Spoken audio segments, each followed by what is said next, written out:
नमस्कार, आप देख रहे हैं मघी आवाज और मैं हूं आपके साथ बिट्टू गिरी। आज 31 जुलाई है और आज से ड्राइवर्स डे मनाया जा रहा है। आपको बता दें कि आज जो है राजधानी पटना के टाटा ऑटो पार्क में केक काटकर ड्राइवर्स डे मनाया गया। हमारे साथ अध्यक्ष है पप्पू जी, पहले इनसे जानेंगे कि कैसा लग रहा है।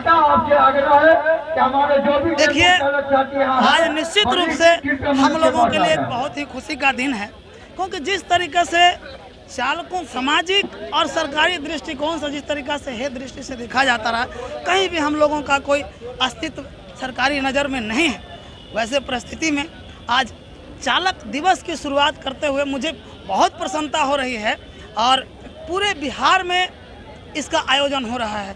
पूरे 38 जिला में ये चालक दिवस को हम लोग 31 जुलाई को चालक दिवस के रूप में मनाने का फैसला लिए और मनाया जा रहा है। और अगले साल से आप देखेंगे कि ये लहर जो है पूरे देश में फैलेगा, क्योंकि परिवहन की संख्या कम नहीं है हम लोगों को। क्योंकि परिवहन जो है, आप ट्रेन से प्लेन तक सब परिवहन की श्रेणी में आते हैं। हर किसी गाड़ी को भी चालक ही चलाते हैं और ये चालकों के लिए एक सम्मान दिवस के रूप में मनाना, ये हम लोगों के लिए बड़ी गौरव की बात है और एक ऐतिहासिक शुरुआत है। बहुत प्रसन्नता हो रही है हम लोगों को चालकों के साथ एक सम्मान दिवस मनाकर। अभी थोड़ा देर पहले आपने जो कुछ बोल रहे थे उसमें बोला गया, आप बोल रहे थे कि जितने भी वॉरियर्स हैं, आपको बता दूं कि आप बोल रहे थे कि डॉक्टर, नर्स या और कोई भी लोग, उन लोगों को कोरोना वॉरियर्स माना जा रहा है, लेकिन आप लोगों को अभी तक नहीं माना जा रहा है, ऐसा क्यों? कोरोना वॉरियर्स तो दूर, हम लोगों को तो सरकार नागरिक ही नहीं मानती है।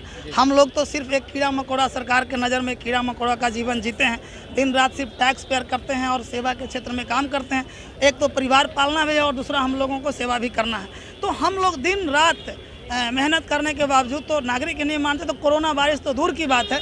जबकि सबसे ज़्यादा जान हथेली पर लेकर के ये ऑटो चालक या एम्बुलेंस चालक हो या जो भी ड्राइवर्स हैं, ये जानते हुए भी कि कोरोना पेशेंट है, इसके बावजूद भी हम लोगों ने उनके घर से उठाकर अस्पताल तक पहुंचाने का काम किया। फिर भी सरकार हम लोगों को लगातार नज़रअंदाज करती है, जो कि बहुत ही दुखद है।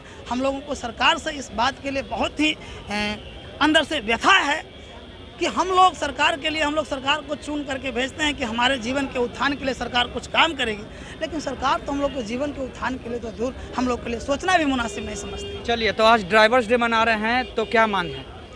ड्राइवर्स डे के रूप में सबसे पहला आज ड्राइवर डे के मौके पर हम तो सरकार से यही मांग करेंगे कि ये 31 जुलाई को ड्राइवर्स डे के रूप में सरकारी मान्यता मिले, ताकि सरकारी कैलेंडर में भी दिन रात इस समाज में अपना अतुलनीय सहयोग देने वाले चालकों का एक अस्तित्व बरकरार हो। समाज भी जाने कि आज 31 जुलाई को ड्राइवर्स डे है, ताकि साल में एक दिन भी लोग हमें याद कर सकें, हमारे योगदानों को याद कर सकें। तो एक तो सबसे पहला डिमांड्स यही है। दूसरा डिमांड्स ये है कि जो कोरोना से ग्रसित हमारे चालक हैं, उन चालकों के बारे में सोचा जाए कि अभी तक किसी प्रकार का कोई सरकारी जो है मदद नहीं मिला। ऊपर से हम लोगों को लगातार जो है क्रश किया जा रहा है, परेशान किया जा रहा है, चाहे वो सीएनजी में कन्वर्ट कराने के रूप में हो या परमिट बंद करने को लेकर के हो या गाड़ी के कागजातों में वृद्धि करके हो।